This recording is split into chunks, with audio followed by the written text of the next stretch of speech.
ओम नमो भगवते वासुदेवाय। ओम नमो भगवते वासुदेव। पुरुषावयवैर्लोकाः सपालाः पूर्वकल्पिताः लोकैरमुष्यावयवाः सपालैरिति शुश्रुमा। हे विद्वान ब्राह्मण, इसके पूर्व व्याख्या की गई थी कि ब्रह्मांड के समस्त लोक अपने अपने लोकपालकों सहित विराट पुरुष के विराट शरीर के विभिन्न अंगों में ही स्थित है। मैंने यह भी सुना है कि विभिन्न लोकमंडल विराट पुरुष के विराट शरीर में स्थित माने जाते हैं, किंतु उनकी वास्तविक स्थिति क्या है? कृपा करके मुझे समझाइए। हरि ओम सहना भवतु सहनौ भुनक्तु सह वीर्यं करवावहै तेजस्विनावधीतमस्तु मा विद्विषावहै। ओम शांति शांति शांतिः। ओम अज्ञानतिमिरान्धस्य ज्ञानाञ्जनशलाकया चक्षुरुन्मीलितं येन तस्मै श्रीगुरवे नमः। जय श्री कृष्ण चैतन्य प्रभु नित्यानंद श्री अद्वैत गदाधर श्रीवासादि गौर भक्त वृंदा। हरे कृष्णा कृष्णा कृष्णा हरे हरे, हरे राम राम राम हरे हरे। हरि ओम तत्सत। हरे कृष्ण। तो कौन किसको प्रश्न पूछ रहे हैं? परीक्षित महाराज सुखदेव गोस्वामी को प्रश्न पूछ रहे हैं। पहले 3 प्रश्न क्या थे?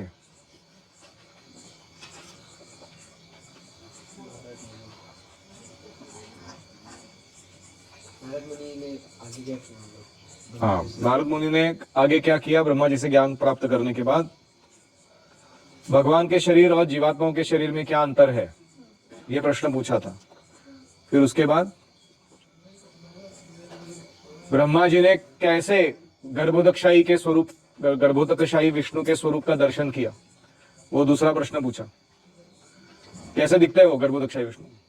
तीसरा प्रश्न पूछा था कि क्षीरोदकशाही विष्णु जो परमात्मा रूप में सबके हृदय में स्थित है, सभी एटम्स में बैठे हुए हैं, जिनको माया स्पर्श नहीं कर सकती, हालांकि वो माया के अंदर एटम्स में बैठा मतलब क्या है? अपनी स्थिति माया के जगत में अंदर रखे हैं, लेकिन माया से आवृत्त नहीं है। वो परमात्मा कैसे हैं, उनका वर्णन सुनाओ। अभी आज के इसमें क्या प्रश्न पूछ रहे हैं कि मुझे स्थान बताओ, अलग अलग लोक कहां पर है, और वो लोकों का जो भगवान का विराट रूप है उसमें स्थिति, लोकेशन कहां कहां पर है, उसका वर्णन सुनाओ। यानी in short this is nothing but our Vedic cosmology. Vedic cosmology, ब्रह्मांड की रचना कैसे है, कौन कहां स्थित है, हम कहां स्थित है उसमें वो हमें क्लियरली पता होना चाहिए। अगर व्यक्ति को अपने खुद के कोऑर्डिनेट नहीं मालूम, वो हिला हुआ रहता ना, उसको पता नहीं मैं टाइम में कहां बैठा हूं, स्पेस में कहां बैठा हूं, तो काम कैसे करेगा वो बराबर से? तो इसलिए वो भी वो इंफॉर्मेशन मांग रहे हैं कि वो बताइए हमको पूरे ब्रह्मांड का स्ट्रक्चर बताइए, और कॉस्मोलॉजिकली कौन कौन से लोक कहां कहां पर है, उन लोकों में कौन लोकपाल इंचार्ज बैठा हुआ है, उसका सबका वर्णन सुनाइए। यावान कल्पो विकल्पो वा यथा कालो नुमीयते भूतभव्य भवच्छब्द आयुर्मानं च यत्सतः। कृपा करके सृष्टि तथा प्रलय के मध्य की अवधि, इसको कहते हैं कल्प, तथा अन्य गौण सृष्टि विकल्प, एवं भूत वर्तमान तथा भविष्य शब्दों से सूचित होने वाले काल के विषय में भी मुझे बताइए। साथ ही ब्रह्मांड के विभिन्न लोकों के विभिन्न जीवों यथा देवो मनुष्यो इत्यादि इनकी आयु की अवधि के विषय में भी मुझे बताइए। एक साथ कितने प्रश्न पूछ दिए। पहला प्रश्न क्या है, कल्प का वर्णन कीजिए। कल्प क्या होता है?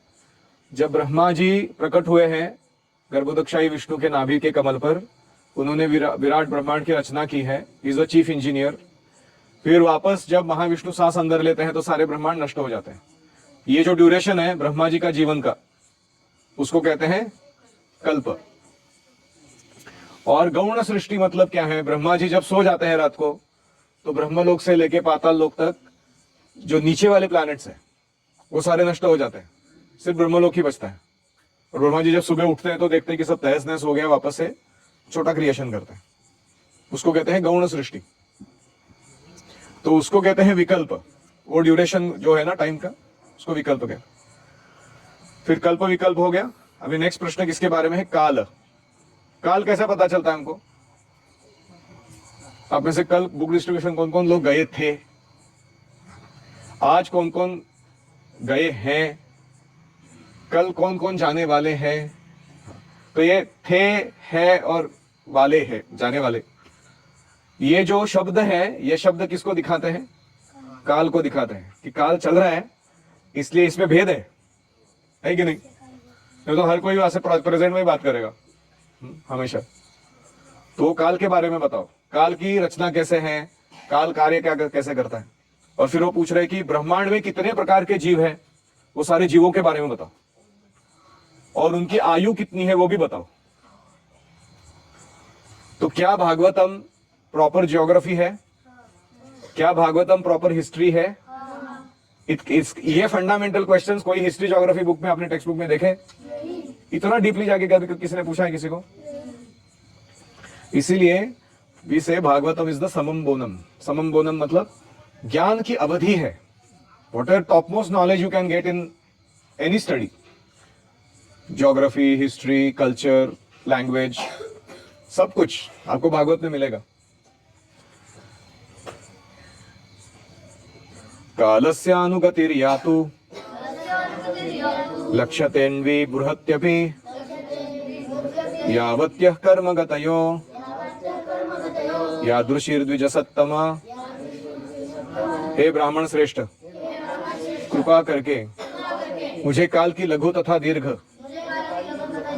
अवधियों एवं कर्म की प्रक्रिया के क्रम में काल के शुभारंभ के विषय में भी बतलाइए। हाँ, तो अभी दो और प्रश्न पूछ रहे हैं। पहला क्या है? कालस्य अनुगति। काल चलता कैसे है आगे आगे? How does time function in this world? अण्वी मतलब क्या है? एटॉमिक लेवल पे।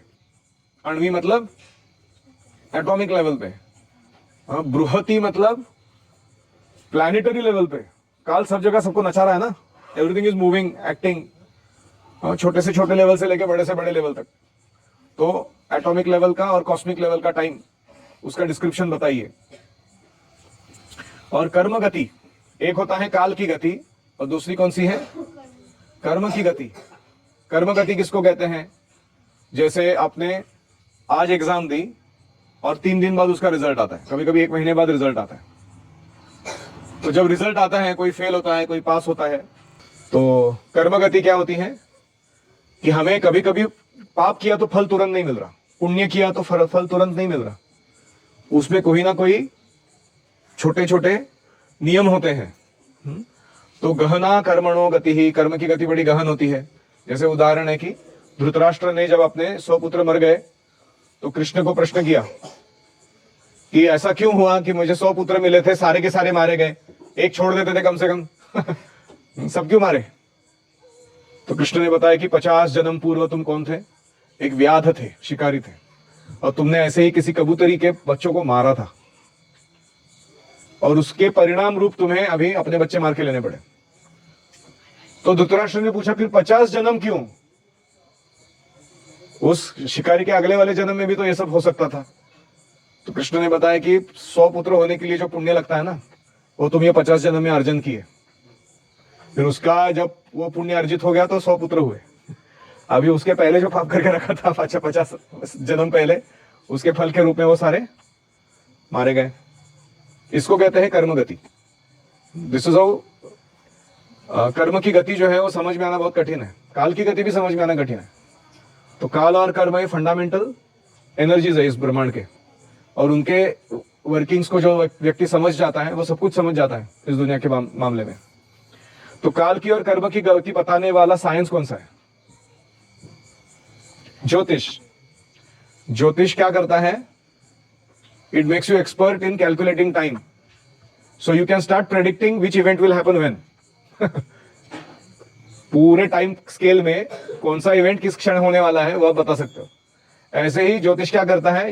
It gives you an understanding of कर्म गति, कि व्यक्तियों ने कौन से कर्म किए हैं, कौन सी वासनाएं हैं, कौन से उनके फल आने वाले हैं, और अगले जन्म में या इस जन्म में कब कौन सा कार्य उनसे होने वाला है, नहीं होने वाला है, वो आप बता सकते हो। That science is called as jyotish. Om हरे कृष्णा कृष्णा कृष्णा हरे हरे, हरे राम राम राम हरे हरे। हरि ओम तत्सत। श्रील प्रभुपाद की जय, ग्रंथराज श्रीमद् भागवतम की जय। गौर प्रेमानंदे हरि हरि बोल।